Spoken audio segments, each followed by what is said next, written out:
讲句实在话，王毅跟拉夫罗夫所讲的话对不对？对啊，川普去打一个国家，这是合法的吗？当然是非法的。你有没有找到他核武的证据？没有啊，连那个洗衣粉都没有。你不是在谈，人家都愿意去跟你谈。我觉得他就是为他的这个需要，以及为他的胜利上，以他看到哈梅尼可以大概一次把他给斩首干掉。那可是这种东西就基本上像是一种已经没有任何秩序标准的新君主这种霸权作为。那到了21世纪，你看到川普他的一切是这种裙带资本主义加上新君主主义，就随他的喜欢。我们持续讨论美以现在突袭轰炸伊朗的原因为何，是否也在要颠覆政权，对中俄来做施压呢？我们来看到美国的接连的动作，打了美国之后又打伊朗，是不是也在为接下来的川习会铺路呢？川习会会不会出现什么样的变数？今天这一节我们会持续的一起来关心。好，再看到的是美以联手打了伊朗之后，引爆全球动荡，现在包括中俄也已经出面来表态喊话了。我们先来看到中国外长王毅怎么说。他说呢，美国和以色列在这个伊美的谈判进程当中，那么对于伊朗发动袭击不可以接受。那么公然的击杀了主权国家领导人，是鼓动政权更迭，更不可以接受。中方反对，并且予以谴责。俄罗斯的外长也出面喊话，他说，美国跟以色列对伊朗进行军事的打击，已经严重破坏整体中东局势稳定了。俄罗斯跟中国的立场是一模一样的，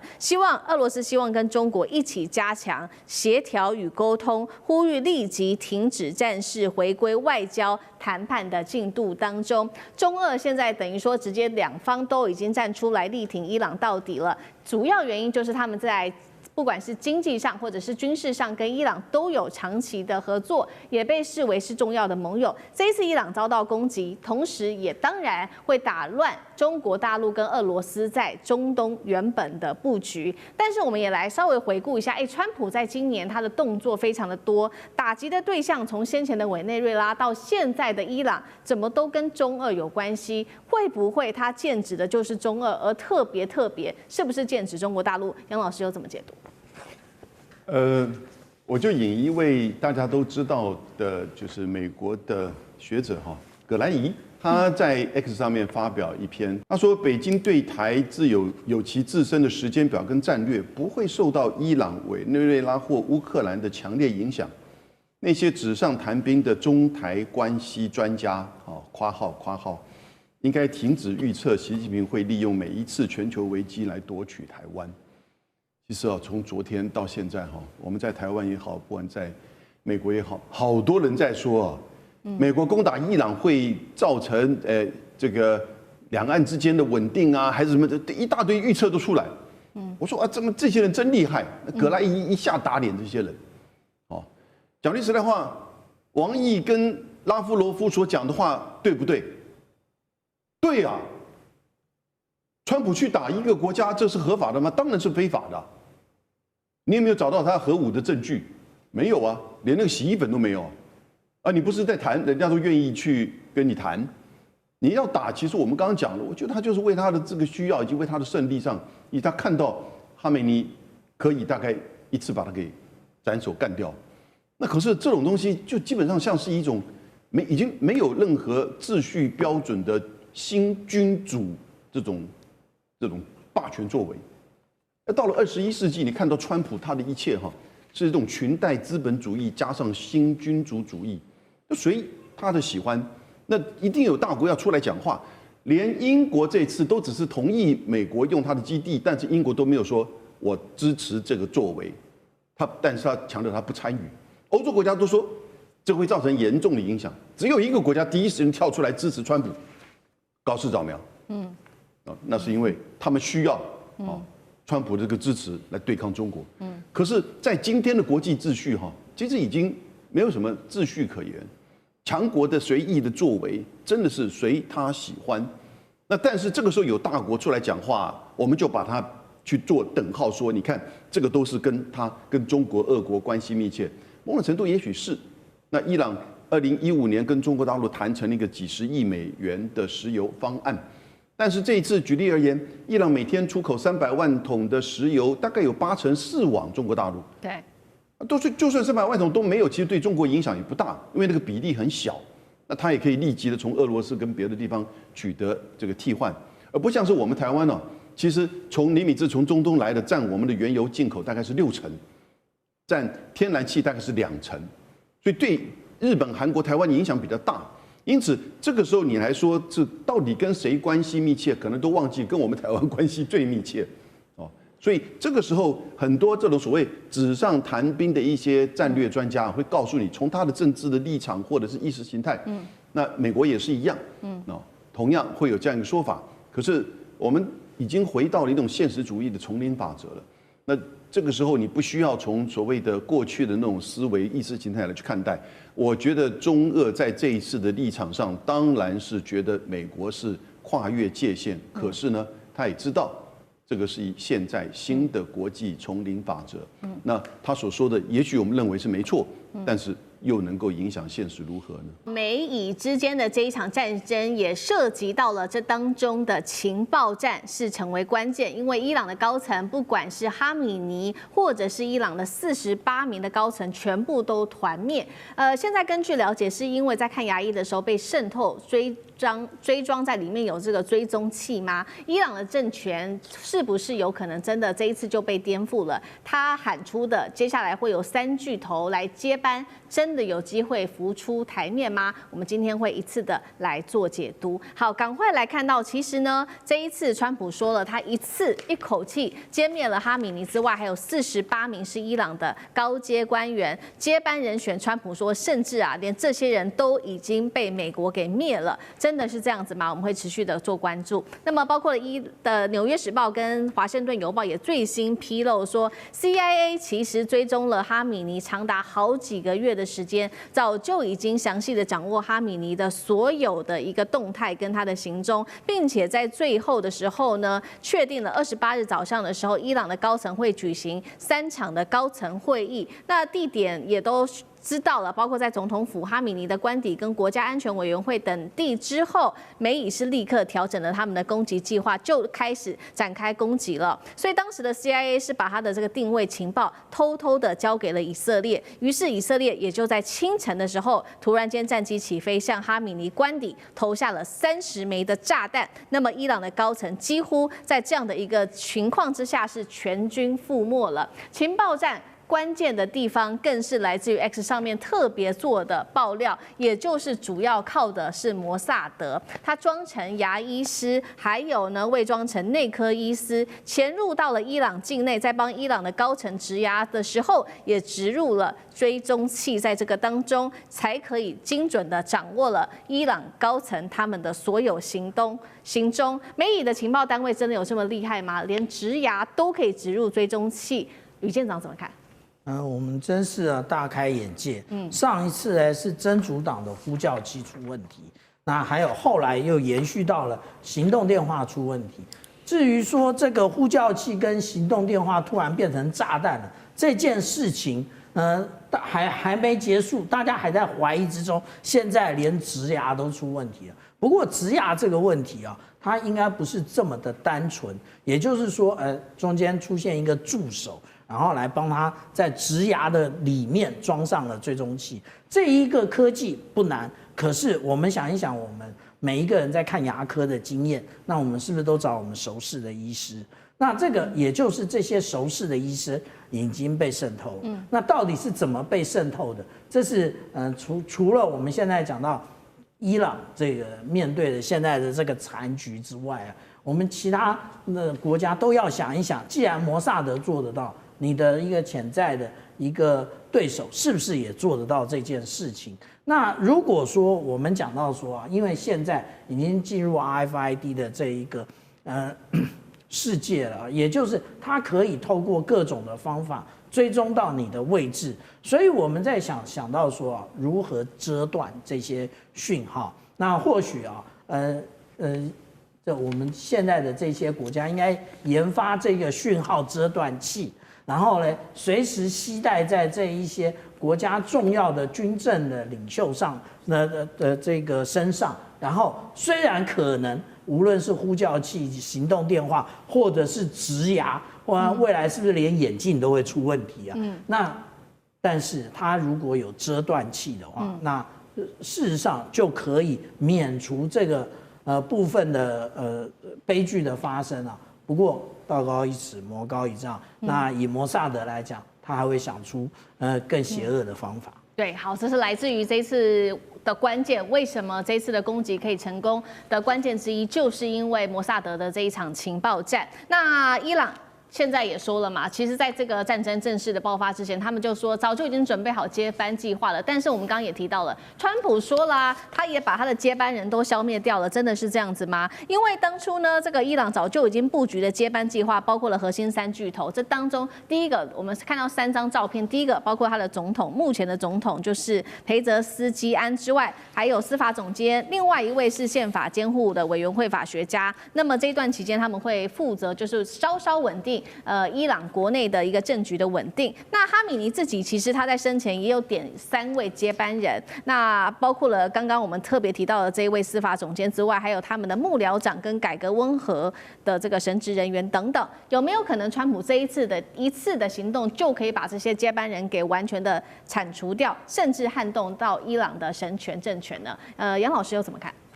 目前新闻显示出你讲到的这总共5位3位是委员会的3巨头做过渡性的集体这个治理，那另外一个3个就是可能接下来会经由88位法学家所组成的专家会议，要选举出一位就是最高领袖。依据伊朗的法律，最高领袖是终身职，其实到目前为止2位，哈梅尼。1989年、90年的时候，何梅尼过去之后呢，哈梅尼当时是总统，不过他也是法学家出身，所以呢，本来他不是被看好的，后来何梅尼在最后一段时间指定他，所以呢，经由88位法学家的专家会议选举他出来。那一直到现在，这88位所组成的专家会议是每8年改选一次。那当然，现在似乎新的任务又来了，会不会裴泽斯基安呢？现在的这个总统，他其实是比较温和派，但他看起来并不是过去从神学法学家出身的背景，所以这个会是一个问题。所以这就牵扯到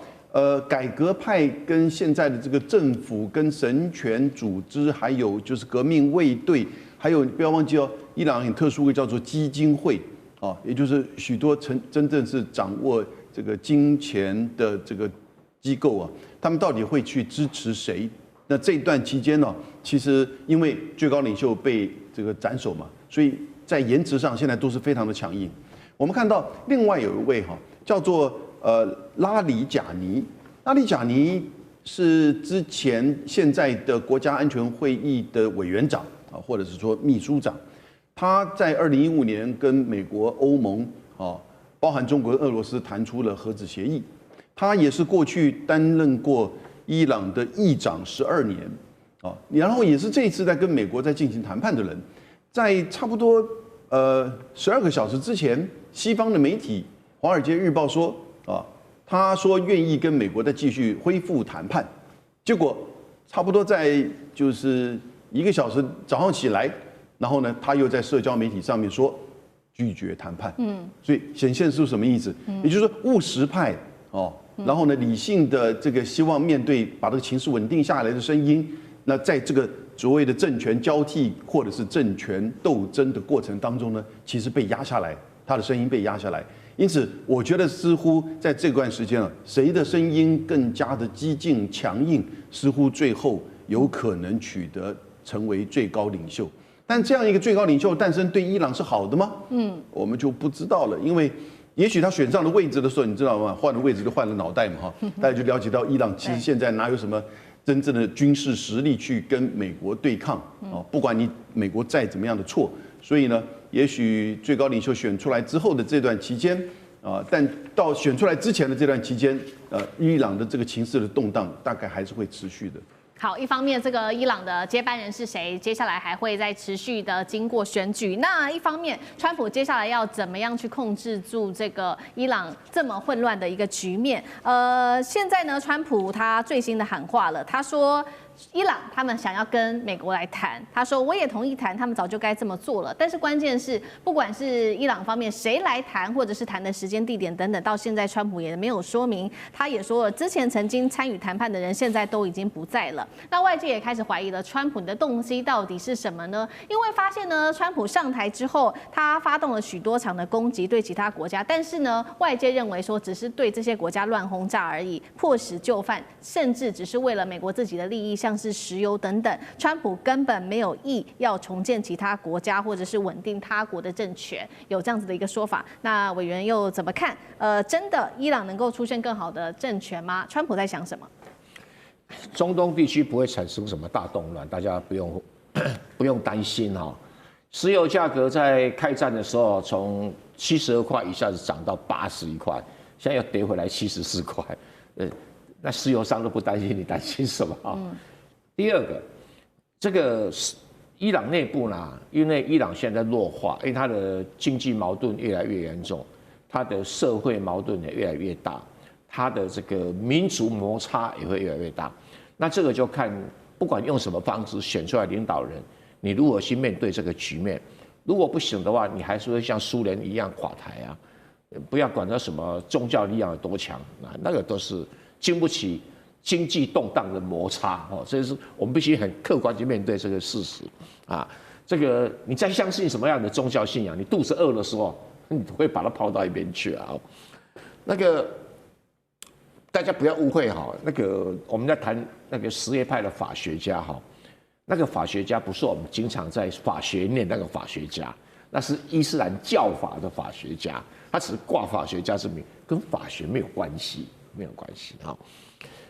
那这个依目前的制度哈，他的所谓教主是由刚才在讲的88个专家会议来选出来的，但是问题这88家专家会议是谁选的呢？是这个宪法监护委员会提出名单哈。交由全民公投的，不是你想选就可以选啊。这第一件事情。然后这个宪法监督委员会啊，有多少？12个人。这12个人是怎么挑出来呢？其中6个是由这个那个谁啊，由这个教主前一任的教主提名的，现在教主不在了，就回到了到底要怎么产生？另外有6个是什么？总统提名。然后交由国会同意，它是这样组成的。那在国会通过，一定是保守派的。这是一个伊朗的死结，除非他突然间出现一个脑筋比较清楚的教主，会引导伊朗走上正常化的国家，要不然的话，他的教主集团已经贪污成不像话了。那革命卫队跟着贪污，他更没有作战能力啊，所以伊朗就永远走不出困局啊。那我也不客气讲，那个司法总监也是贪污重要人物之一，贪污集团重要之一啊。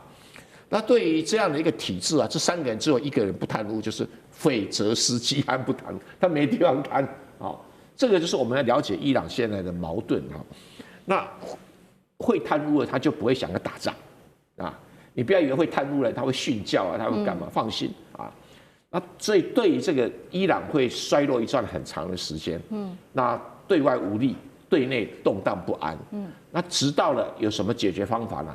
我们再等一等，还不急啊。阿曼的斡旋下，在日内瓦这个地方会重启美伊之间的谈判。那么谈判桌上面，我们可以看到背后更是暗潮汹涌。尤其现在刚刚关注到了美军的动作，除了2艘航母之外，还有270架的战机都在待命。再加上我们来看到来自于美国的特使，他现在也说出了川普的压力哦。他认为川普现在其实压力是很大的，因为他不能理解为什么伊朗在这么大的一个军事的威胁下，到现在仍然可以不屈服，川普为此感到非常的纳闷。好，那么我们也来看到，那到底伊朗有什么样的底气，可以到现在还是不屈服呢？首先，我们要来看到是伊朗跟俄罗斯，其实在去年12月的时候就已经完成签署了一个军售协议，金额高达5亿欧元，并且这些武器会在3年内做交付。这当中细节来看到了，包括了500套柳树的这个防空的系统发射器，还有2500枚的监射飞弹。另一方面，我们来看到伊朗自己也准备好了自己的飞弹系统，它在荷姆兹海峡这边举行首次的实战的一个测试军演，那么还测试了它的长程海军防空飞弹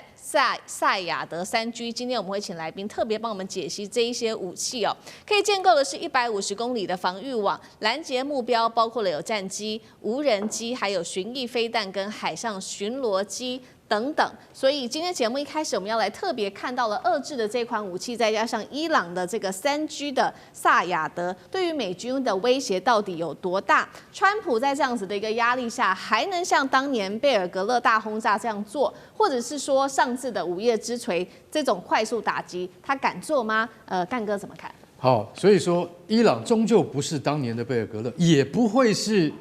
最近才刚刚发生的委内瑞拉。为什么？那这一次哈，他从俄罗斯引进了500套柳树我要特别讲一下，它的就是官方的编号叫9M336啊，那它的前身是9M38、9M34啊，就是针式跟箭式监射防空飞弹。说穿了，这个柳树飞弹就是单兵带的，就是扛在肩膀上面。那你可以这样想，那这个它的射程范围的话，应该不高，对，它只有7到15公里的射程而已。但是它会有一个什么效果，你知道吗？就是美国海军又贵又高的那种F-35，那个战斗机，你飞一点点，飞低一点点看看，你如果飞得太低的话，你就会被我的监射飞弹给打下来，而且你很难从红外线讯机上面去找到发射飞弹的这个士兵，这就是监射式飞弹的好处。那它继承了以前就像美国的相同的标准的那个飞弹，就是刺针飞弹，我们国军也有啊。其实它的工作原理跟它的性能范围都差不多啊，就是差不多10多公里的射程，有时候甚至到了面前，眼睛已经看到了才打。所以这个就是一种什么？就是最后的一个制止的手段。那但是这次要买那么多的话，我坦白讲一句，很多500套，对，500套的发射器，然后再买2500枚飞弹，你知道那一枚飞弹多少钱吗？20万美金。那并不便宜啊，就打出去就是800万台币，打出去就是800万台币，其实并不便宜。那所以说它也经过相当的改良。以前的监射式防空飞弹只能够什么？只能够对付什么？你飞机发射出来的红外线讯号，它就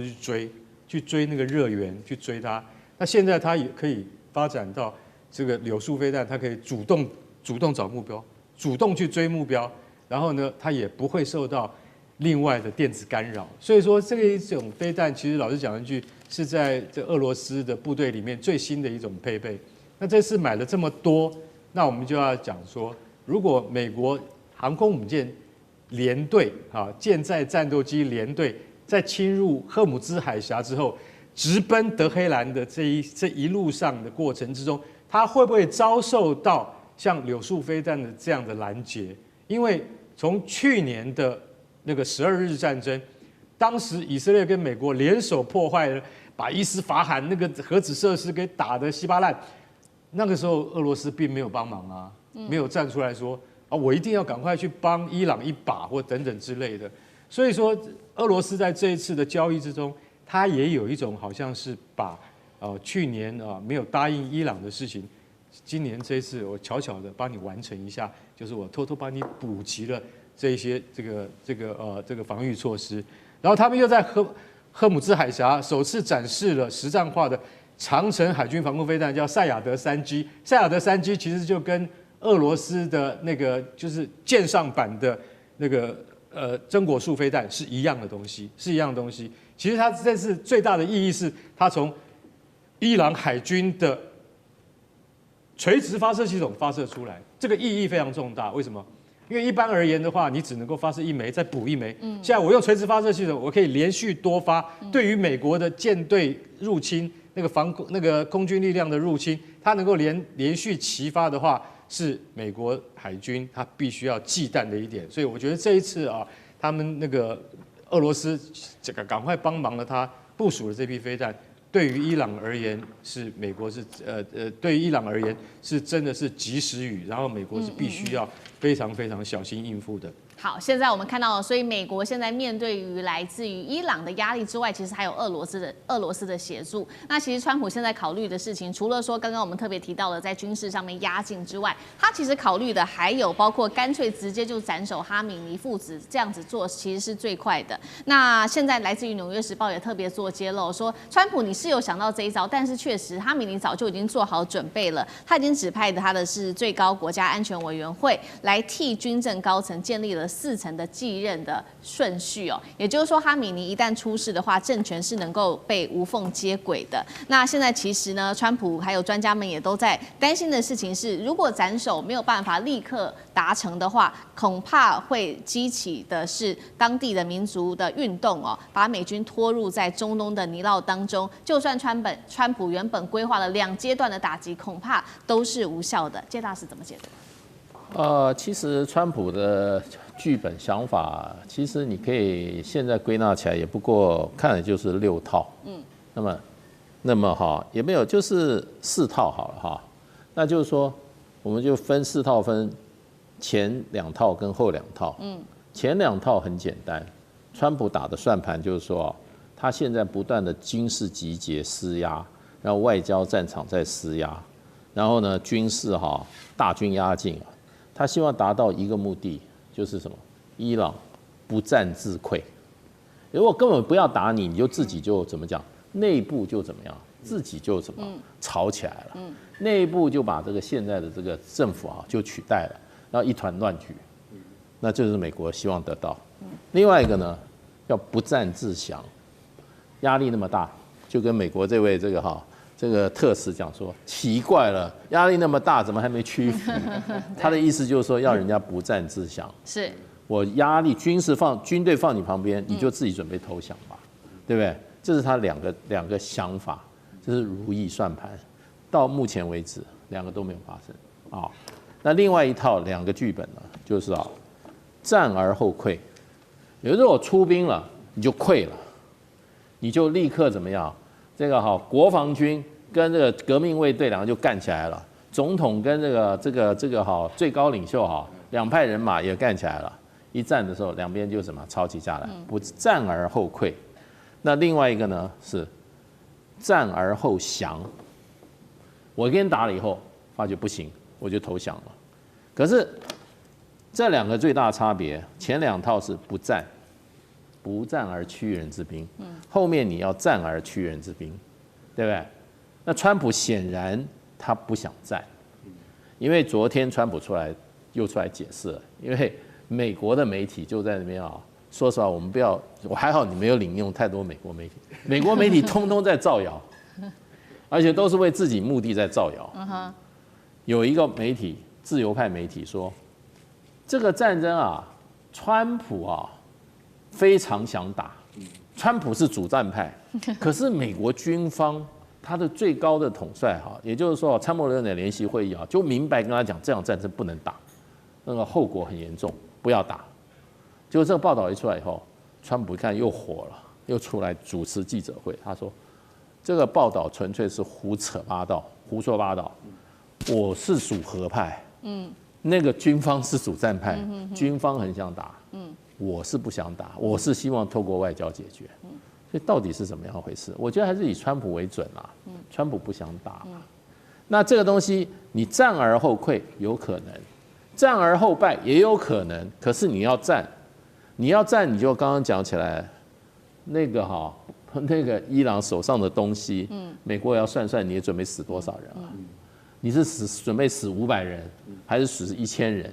拜托美国人连50个人的生命，美国的总统都不敢承担。我跟你讲，这场战争最后就变成说，你为何而战，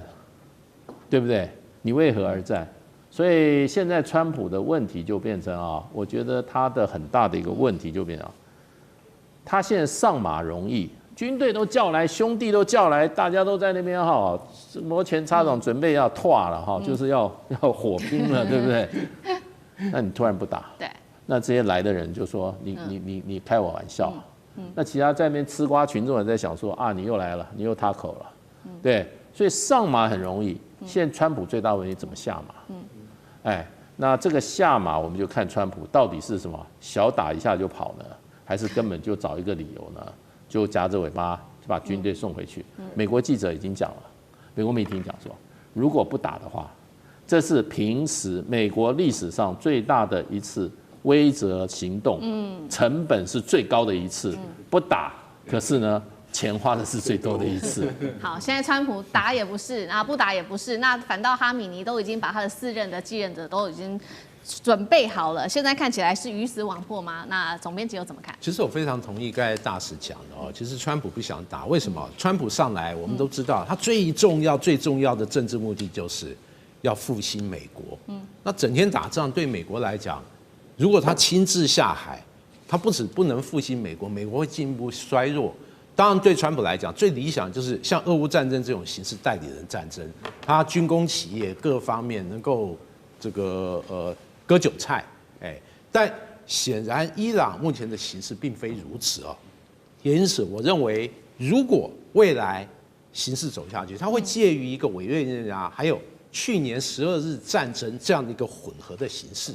首先，就委内瑞拉类似的翻版，我们可以很明显看到，川普大军集结，然后不断跟伊朗进行了好几波的谈判。那伊朗其实这一阵子压力很大，大家知道，伊朗几个月前政权不稳，大家都知道那时候好像有颜色革命这样的一个风波，主要是经济太差，特别是物价飙涨，让很多老百姓受不了。因此，川普和这个伊朗其实谈就是，你这个核计划冻结或者拆除很多设备，你的弹道飞弹等等，进行一个紧缩，我可以放宽这个经济方面的制裁等等，就是胡萝卜和大棒用这种方式。另外，我认为美国积极在做的就是类似委内瑞拉这种收买伊朗，甚至高价贿赂伊朗内部，不只是可能政治人物、军事人物等等，他采用这种瓦解对方的方式。但这个需要时间，而且那对美国来讲，能不能 hold 住这样的状况，特别是这个川普有来自以色列的压力，也有来自他国内军方的压力，他能不能 hold 得住，把这个形势继续推展下去，让伊朗然后这个受不了，然后自己这个进行很多妥协。但总体来讲，我认为以色列因为急于要摘除伊朗的核能力，因此这种开打的压力对伊朗是蛮大的。但如果真的开打，我认为伊朗也没有什么很好的防御手段，毕竟刚才这些防空系统对伊朗来讲，可能像去年12日战争，伊朗这些防空系统像筛子一样，不止以色列重要的战机、空中目标没有受到严重的打击，因此它是单方面挨打，它唯一可以依靠就是弹道飞弹，会重演12日战争这种相互远程交火，但最后状况极可能是伊朗还是苦苦在那里硬撑，整个中东的形势事实上还是维持目前状况，没有太大的改变，大家都是继续拖下去。好，继续拖下去。那现在战事看起来其实也是一触即发的。那其实现在华府担心的事情，不只是在这个中东这边爆发这场战争，现在其实来自于《纽约时报》的另外一个说法是说，其实现在华府也非常的担心会不会扩散从中东到其他的欧洲国家，变成一场代理人战争。因为包括伊朗这背后，它有一些其他的代理人，像是也门胡塞组织可能恢复在红海这边的攻击，或者是真主党，甚至可能动用的是巡弋飞弹跟弹道飞弹，一旦真的开打的话，美军将会付出长期分散而且不可预测的代价。那像这个又怎么看？那川普承受得起吗？代理人战争？我想主要是代理人战争就是造成我们看到俄乌战争的这个消耗战。那这个消耗呢，其实就会拖了很久。但你说代理人战争，我觉得在美国跟伊朗这当中有点微妙。要什么呢？其实因为真正的敌人互相对方是以色列跟伊朗。但是现在美国有点公亲变事主哦，就是美国变成以色列的代理人，所以它本质上还是有一些微妙的，跟美国非要把伊朗怎么着这个部分的总的大战略目标，或对美国的真正最大利益，其实跟以色列不同。以色列就在这个中东的局里面，所以我觉得现在还是在看，我始终认为，对于伊朗要动手，还是要回到在整个这个美伊或者是在中东当中，就是首先第一个是军事要掌握的情报。这个以及当中要付出的代价，如同前面几位所提到，要花多少钱？我认为特别我们在思考美国，现在在讨论美国这件事情，其实不要讲从思考整个美国五角大厦，现在美国的就是100%就是川普的意志，跟过去说拜登时代当中有很多幕僚在互相决定、互相拉扯不太一样。川普在决定什么就是什么，而且川普作为一个顶流的商人，你一定要相信我，要理解他，他很在乎钱的。他非常在乎花多少钱，花的钱能够获得多少代价。白花钱这种事情他是不干的。所以你说现在没有说那么多部队在那个地方都在花钱没有错，但他有没有从其他的方式去获得？我认为现在是因为这个都不太明朗的，是川普不确定他花了这个钱从哪里来，所以还在琢磨，而不是我那么认为说是这个政治当中的这些碰撞。而且我觉得现在作为一个情报上、军事上也需要动态的评估。伊朗现在有个状况，他好像还是要跟你谈，没有像过去显现伊朗就不怕死。我们都知道敌人最可怕就是他是一个不怕死的敌人，目前看起来伊朗好像也要在找一些缝隙要活下去，所以表示里头确实有一些磋商，无论针对钱跟情报的空间。我觉得现在还有包括美国自己本身的情绪也让川普很头痛。我唯一现在观察在意的是，川普有没有因为现在因为关税受到很大的挫折，在国内遇到还有 ICE 这些挫折，这个顶流的商人他可不是会硬吞呐、商人们都是我如果不爽，我一定要找个地方有出口。所以我现在唯一都觉得，在俄罗斯对不对？在整个伊朗状况当中，有没有可能是川普个人的情绪爆发的转移，而让他在所谓的这个相对来说比较客观思考当中有一点点落差？因此，真正的不是情绪，是川普的情绪。现在是不是美国说的开战倒数正式的进入10天内？川普也下了最后的通牒，包括了祭出在中东附近的双航母。那么另一头呢，我们要看到中俄现在联手锁住海峡、荷姆兹海峡，今天会一起来关心在中东的整体情势。好，现在其实非常的紧绷，因为川普下的最后通牒对伊朗，一方面是好好的谈，另一方面军事上面也有祭出新的动作。川普在政治上面对伊朗下的最后通牒说，10到15天，我给你一个期限，如果呢核谈判还是没有办法突破的话，不排除动武了。那确实现在看到了，包括福特号跟林肯号都已经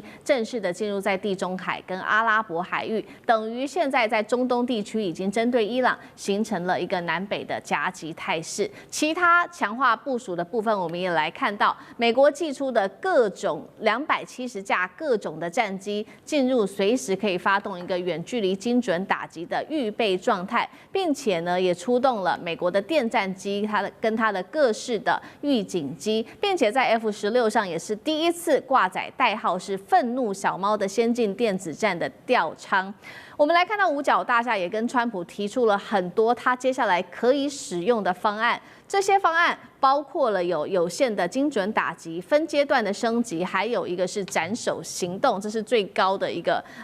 行动，斩首行动。那现在美伊到底有多紧张？我们看到包括了南韩跟波兰政府已经公开呼吁自己的公民赶快离开伊朗。那学者也做分析了，美国跟伊朗现在其实是在高风险的一个状态，一旦双方有任何的误判，就会升级为区域性的一个冲突。所以节目一开始特别请教委员的，川普的极限施压，双航母都压境了，能逼伊朗退让吗？那如果真的动武，可能会采取哪一些军事行动？委员怎么看？现在能够救川普声望的只剩下伊朗。他必须在伊朗里面建功立业，才有办法救他自己的声望。那要建功立业，必须得到什么？得到以色列的绝对安全。以色列绝对安全有几个步骤：第一个，要求伊朗废核；第二个，要求伊朗限武，就是限制弹道导弹啊；第三个，叫铲除革命卫队；第四个，铲除神棍政权。那这4个步骤都完成的话，以色列的安全是绝对保障的。而且可以使得伊朗不成为中东的霸权。至于所谓区域冲突，不会啦，打来打去就是美国、以色列、伊朗，没有别人会参加啦，别人也不会受损啦。那大家在要求说公民撤离什么，就是看法跟我一样会打仗啊。那川普一定开的条件哦，他的个性是这样的：你如果退一步，我就继续加码；退一步就你可以看到关税政策就有这种迹象了，所以会压到了伊朗没有办法答应的程度。那怎么开打啊？虽然有人讲说是什么有限精准打，什么斩首行动，其实一样的东西。他第一个他只会用大轰炸，那现在只是看他的本事。他能不能像贝尔格勒大轰炸连续炸了70几天？他如果能够连续炸个100天，伊朗一定垮了嘛。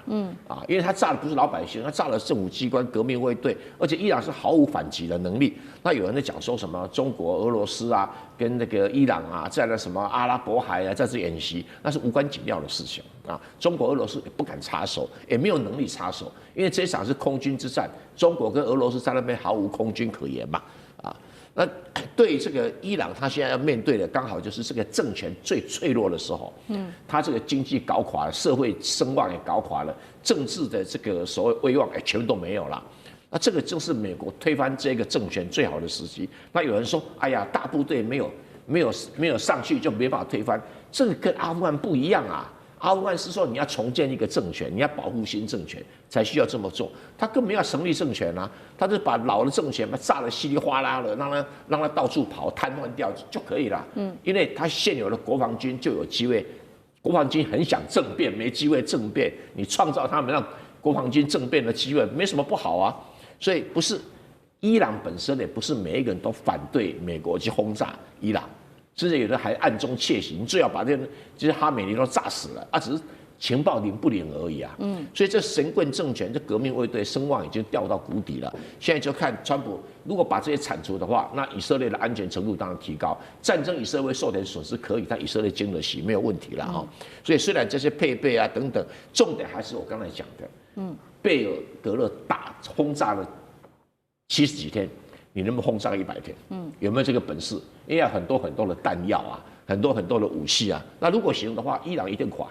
伊朗这个神棍政权一定垮。那如果你轰炸不了100天，那就变成要不要来个第2次啊？这个就有一个桥的空间。但是除非伊朗愿意怎么样，奉上不平等条约，我会合，我限武，然后那我约束我的革命卫队的这个控制范围。他现在伊朗是用革命卫队来控制这个国防军，就像纳粹用党卫军在控制德国国防军一样的道理啊！这个东西，这个锁链只要被解除，国防军一定会跳上政坛来政变取得政权，这是伊朗的传统。好，所以我们看现在川普喊的最后的开战倒数时间，做给伊朗的警告。那一方面也是针对伊朗的宣示哦，就看川普接下来的决心。那在伊朗的方面，我们刚刚也特别提到了中俄的角色加进来，是有来自于 X 账号特别做的披露，说伊朗跟俄罗斯已经互相达成了一个5亿欧元的军火协议。那《华尔街日报》也说，中俄伊3国计划近期在荷姆兹海峡这边举行联合军演。特别注意到的是，在乌代德基地这边，美军数百名的美军已经开始做撤离了。外界在说，主要就是因为担心伊朗接下来会有这个弹道飞弹跟无人机的饱和攻击。针对这些议题，尤其在中俄此刻的动作，吕舰长怎么看？我们在过年前我们就讲到啊，对于伊朗来讲，它就是以拖待变。那对于美国来讲，它就是等航空母舰。那也就是说呢，我们如果说看到航空母舰的动态的话，那我们讲到2月9号的时候，其实那个时候我们还没有发现福特号它有其他的改变，但是我们看到布希号好像已经出发了。那但是如果说我们看到更近一点的，也就是2月17号的话，实际上来讲，第一个先准备穿越直布罗陀海峡的，其实现在已经穿越了，也就是福特号。那但是布希号呢？那我们等着看今天晚上那个美国它这一个海军的一个新那个学院它所公布的这个内容啊。但为什么他们会派出这个航空母舰呢？其实这个最重要的，也就是它需要舰载机，舰载机的数量其实比它部署到现在我们看到约旦或者以色列的数量还要多，而且灵活。那我们讲到说，这有关于10天到15天的这个期限呢，其实都是假的。那上一次，川普也有给这一个伊朗时间呢，但是第2天就攻击了，所以这一个完全是看什么时候进入这一个福特号的攻击圈内，它只要一进入，然后那个它相关的情资，然后有关于那个相关的交战准则一旦完成，马上就会发动。那其实我们讲到，对于伊朗来讲啊，伊朗其实它一定不会无核化的。如果无核化的话，其实现在那个就像刚刚郑源老师讲的这一个神棍政权啊，他的这个首领哈米尼一样活不下去。不相信的话，去看一下利比亚当初是怎么样。那至于说对于美国来讲的话，我们现在看到，我们刚刚看到的都是航空母舰的部分，其实它有非常多的运输机从美国本土出发，或者是从欧洲出发，都是不断的加强以色列以及约旦的一个部署。这个也就是刚刚那个蔡正元老师特别讲到的啊，你准备了多少弹药？我们看到那个它的运输机是非常频繁的啊。那至于说啊，我们看到说刚刚最后有提到一个愤怒小猫。愤怒小猫就是针对的中国大陆以及俄罗斯来的。为什么？因为我们看到这个装备，它其实它是一个征收的夹舱，它为什么旁边有2个白色的一个装备？那个也是 sensor， 那个 sensor 是建构一个什么？它可以接收米波雷达。因为其实现在可以完全接收米波雷达讯号的，也就只有愤怒小猫而已。那所以现在那个。五角大大说，这个 F-16已经准备带着这个愤怒小猫前进到这个战场了。也就是，如果中国大陆启动了，或者是俄罗斯启动了它的米波雷达，也就是它的电磁参数，一次都让美国掌握。因为美国当初对于这个米波雷达，只有从乌克兰获得。但是到底如何运用，或者现在进步的程度，美国并不了解。所以我们讲到说，每一次的战争啊，我们看到的都是血淋淋的部分，但是对于大国来讲，那个正是他们的这一些装备角力的最佳时刻。好，这个是我们看到美国在外部针对伊朗做了极限施压，但是内部我们也要来看到是不是它也影响到，希望能够影响到内部的政权来做一个政权的更换呢？因为最新消息是美国的特使他说了，接受川普的一个指示，会会晤伊朗的前王储。那刚好伊朗现在比较敏感的是，他的大学正在爆发反政府的示威，所以现在看起来一边是会晤王储，一边内部又有示威，是否现在美国透过外部势力要推波助澜，帮助伊朗来推翻他现在的政权？杨老师又怎么看？我觉得他当然在内外都在用一些非军事的方式，经济制裁已经是几十年了，然后呢，外交上的压力，那同时内部的这种可能的鼓励或者是渗透，我觉得大概都有，但大概都不会是太关键，因为在现在大学的示威大概只有几百人。那个王储呢，他在海外很支持，可是，在伊朗内部呢，其实我们很难去判断他是不是还有足够的这个支持的力道。那因此，美国现在的确在思考，就是所谓的后哈梅尼时代是怎么样的一个方式。可是现在从美国的媒体看起来，我看各方面的报道，他们认为这个礼拜会先小打。也就是说会先这种教训式的，然后呢，飞弹攻击式的啊，去打一波。打一波之后呢，川普已经在问了，那这个时候为什么伊朗不投降？他明知道已经撑不下去了，所以他大概知道伊朗等待你这个小打，看能不能撑得过去，然后是不是美伊之间会进行协议？那这个协议当然美国的要价就很高，伊朗是不是能够去负担？啊，不是只有核协议就会满足的。美国基本上是要削弱哈梅尼政权的控制，然后呢，逐步的去瓦解，啊，因为他知道这整个伊朗最后的关键，核是一个问题，但是呢，整个神权政权才是真正的关键。所以，可是你要去完全的去让在这个时代，在这个时间点去产生就是政权更替，哈，那个代价可能很高。你光不知道你武器的库存够不够，你产生的这个区域冲突会如何等等之类。都会有一些影响，所以他最好的方式，也许是认为说，先来小打，产生协议，让伊朗整个神权政府这个削弱，然后呢再做更替。可是这个话能不能够真的那么美好的去推动哈？可能是不是川普最后还是需要一种蛮大规模的攻击之后，伊朗政府才会真正的退让？而伊朗政府，美国到底要伊朗政府只是退让？还是说要伊朗政府立即的败亡啊？他可能也在面临到不断的评估。